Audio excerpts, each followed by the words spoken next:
The lineup for the B-side, as you know, it was splintered. We had Bill Steer in Liverpool, the Wirral.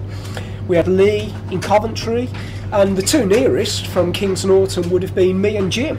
So even though we all knew each other and it all worked well, we only got together to record the B-side. We got together for one rehearsal, which was the evening prior to going into the studio. All of Napalm's rehearsals came from probably the gigging. That's how it got tight. They rehearsed at the Mermaid? Yes, to be honest. I went to Bill's in Liverpool, the Wirral. Bill had only just left school, was about to start university, and his parents were a little bit reluctant to Bill coming to Birmingham by himself, and he said, well Mick, yes, I'd love to join Napalm, but could you come to Liverpool to rehearse? My parents don't want me coming to Birmingham. So I said, that's not a problem. So I trundled down to Liverpool with my little book of songs that I'd written. Bill living in quite a big house, had got his own floor in this house with his own rehearsal room, because he'd already got Carcass. So he'd got the drums in there, bass amp, guitar amp. So just me and Bill jammed for 2 separate days to get these songs as tight as we possibly could. Still own the recordings still own the tape recording from those sessions. Bill was just a natural, he was tight. I loved his tone. As I say, it was a dirtier tone because of the down tuning. It just worked. It was perfect. He had it down. He then came to Birmingham to have this one rehearsal, probably about 2 weeks later, after me and him meeting up and jamming at his place, he came and the four of us got together. And even Lee didn't practice the lyrics on the eve of the recording, because it was still being worked. Well, where do I put the lyrics? Lee was cued in on the B-side of Scum. Lee was cued in to every song. Now, every song he was cued in, and I shared some vocals as well on that, on that recording. And again, it was an evening session.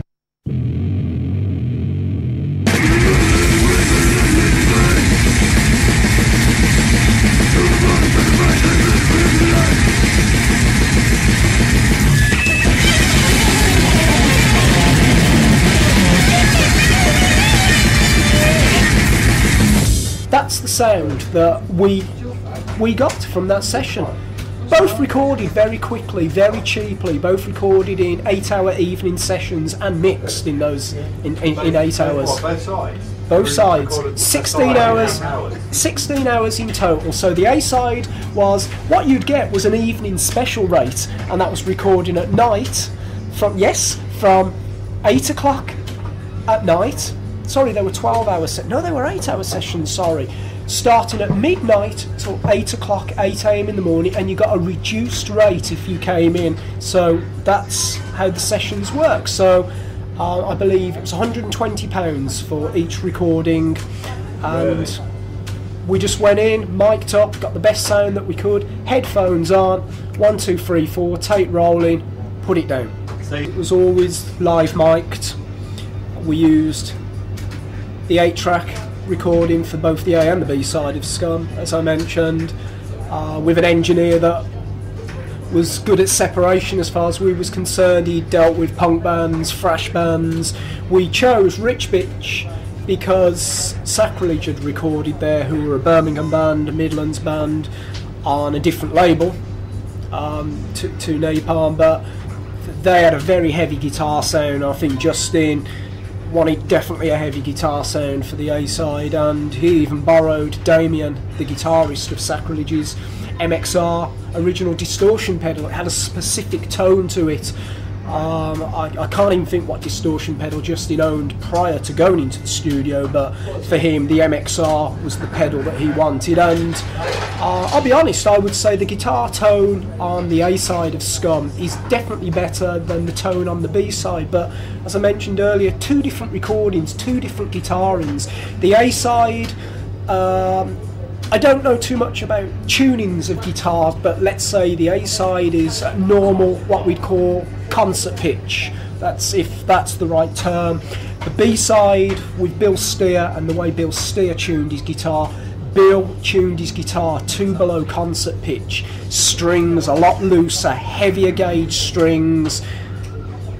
heavier tone bass, a dirtier tone.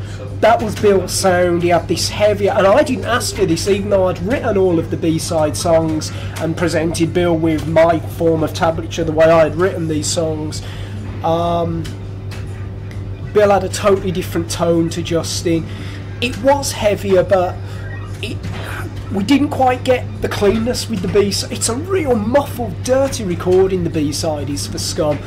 Two totally different recordings. Same engineer, same studio, same 8-track, same drums, same everything pretty much, same backline. Just two different sessions, two different lineups, and we got a dirtier sound on a much dirtier sound on the B-side. It wasn't intentional, it's just that's the sound that we got from that session.